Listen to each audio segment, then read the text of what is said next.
नमस्कार दोस्तों, मैं साजन आनंद ट्रेड वाइन्स पर आपका स्वागत है। मेरी ओपन इंटरेस्ट की वीडियो बहुत ज़्यादा आपने पसंद की, उसके लिए बहुत बहुत धन्यवाद। बट उसके साथ साथ आप लोगों के जो कमेंट्स हैं उसमें कुछ क्वेश्चंस हैं आपके, उसके लिए मैं आपके सवालों का जवाब देने की कोशिश करूँगा। यहाँ पर एक अंकित कुमार जी हैं जिन्होंने कहा कि सर जी, OI इंक्रीज होने से सेलर्स इंक्रीज हो रहे हैं, ये कैसे? Questions. OI show buyers plus sellers contacts. OI बढ़ रही है मींस उतने ही बायर्स एंड सेलर्स बढ़ रहे हैं ना?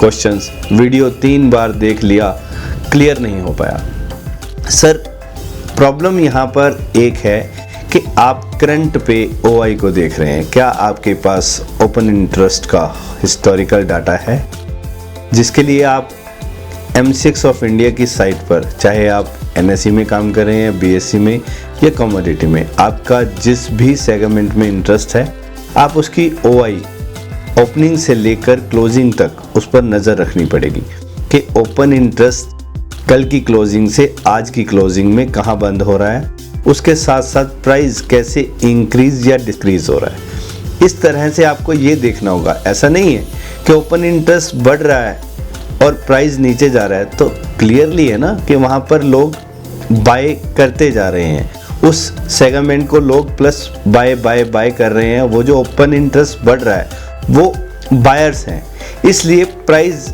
डाउन जाता जा रहा है, सेलिंग इंक्रीज हो रही है और बायर्स वहां पर कंटिन्यू बाय करके एवरेज आउट करते जा रहे हैं। तो वही स्क्रिप्ट आपकी कंटिन्यू डाउन आएगी।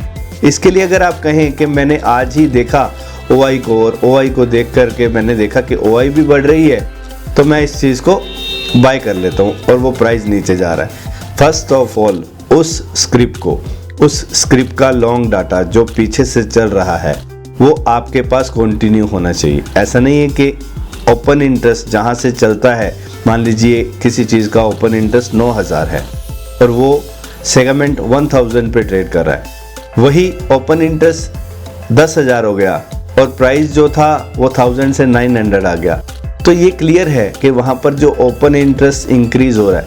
देखिए, किसी भी सेगमेंट में एक ओपन इंटरेस्ट जैसे कि 9000 10,000 वो वहाँ पे मेंटेन करता है। डेली वहाँ पर बायर्स या सेलर्स 2 से 3,000 अप और डाउन होते रहते हैं। वो OI किसी टाइम पर बाइंग की होती है, किसी टाइम पर सेलिंग की होती है।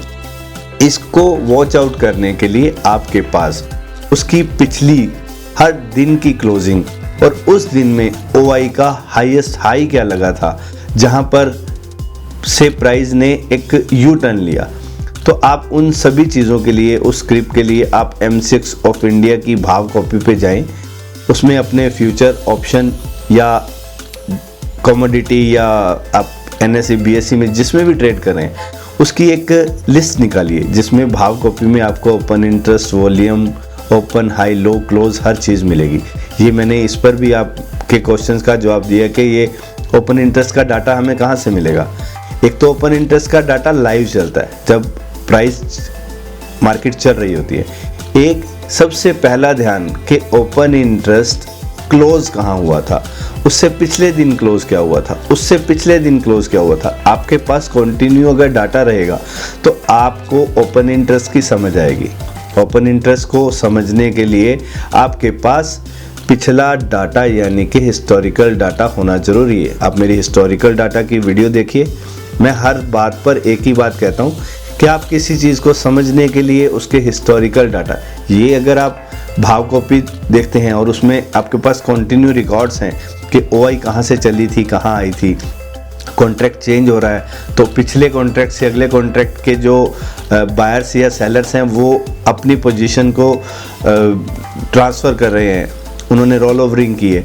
तो यहाँ पे आप OI का ध्यान रखेंगे। This is a business. अगर आप बिजनेस कर रहे हैं तो आपको सभी डाटाज अपने पास सिक्योर करके अपने पास अपने दिमाग में रखने पड़ेंगे कि किस सेगमेंट में किस दिन हाईएस्ट OI कहाँ तक रही, यानी कि आपको ये पता चलेगा कि इसके अंदर मार्केट में इतने बायर्स लास्ट स्टेज पर आके थक चुके हैं, इतने सेलर्स थक चुके हैं। तो आप थोड़ा सा इस चीज़ में ध्यान दीजिए। अगर आपको फिर भी समझ नहीं आता तो मैं आपको नेक्स्ट वीडियो में आपके सवालों के जवाब के लिए बोर्ड पर क्लियरली समझाने की कोशिश करूँगा। धन्यवाद दोस्तों।